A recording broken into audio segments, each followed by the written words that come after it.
All right, let's just jump straight into this explainer and run a full diagnostic on your channel. We're going to figure out exactly why your content isn't getting the views it absolutely deserves, unpack the specific missteps that are holding you back, and, most importantly, how we're going to fix them. It is literally the most frustrating feeling, right? You spend days filming, tweaking the edit, optimizing every single little detail, only to hit publish and hear absolute crickets.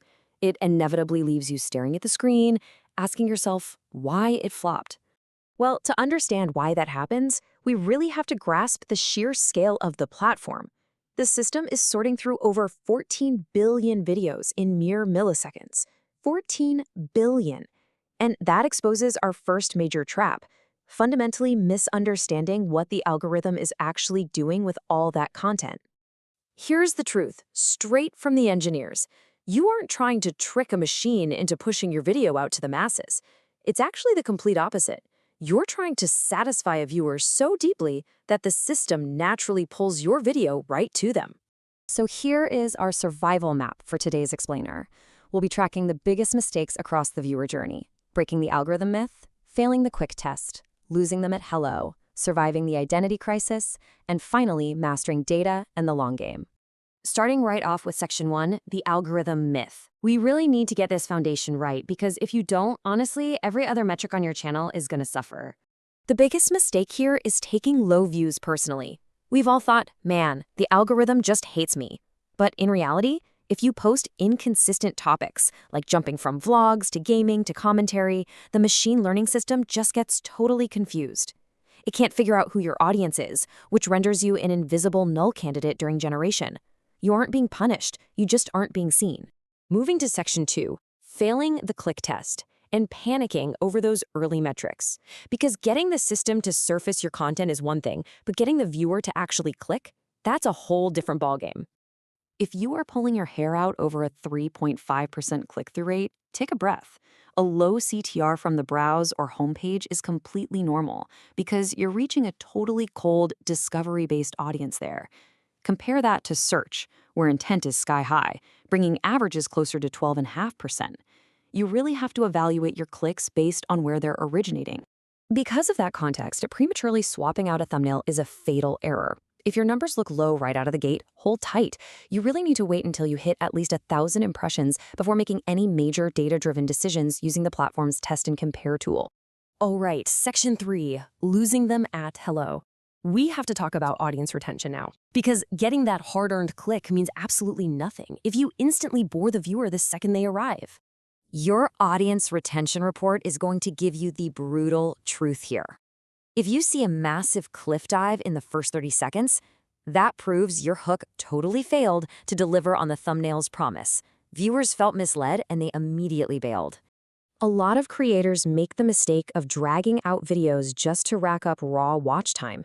But think about Tom Scott's famous garlic bread in space video. He kept his promise instantly with zero fluffy backstory. That creates massive viewer satisfaction.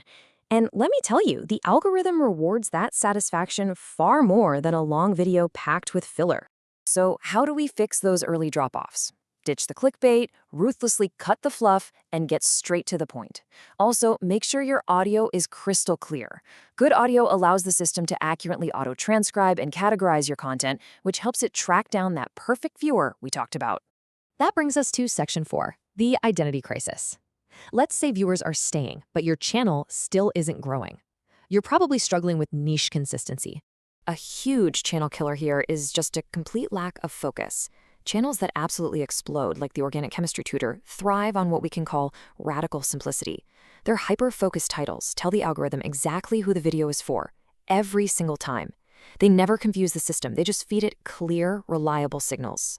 And you are definitely stunting your growth if you're ignoring clear calls to action. You've got to connect the viewer journey. Use end screens, video cards, and playlists to effortlessly guide people from one video straight into the next. It's basically automating word of mouth, much like Yoga with Adriene does, by grouping content into super easy-to-follow journeys. Finally, section 5, data, consistency, and persistence. It is time to play the long game. We're tackling those advanced algorithmic pitfalls that really separate the amateurs from the pros. One of the quietest ways to kill a channel's momentum is ignoring where your traffic actually comes from. If the vast majority of your viewers are finding you through search, but you aren't converting them into subscribers, you're basically running a public library, not building a dedicated community. You have got to adapt your strategy to the source. Then there's format saturation. Copying massive trends, like those ubiquitous 100 Days in Minecraft videos, often completely backfires.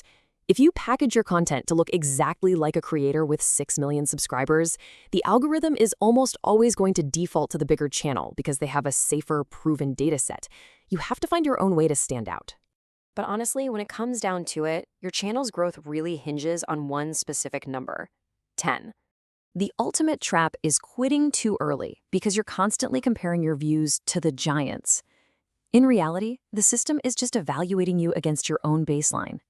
You literally only need to beat the average performance of your own last 10 videos to trigger the system's explore-exploit phase and earn that sweet algorithmic expansion.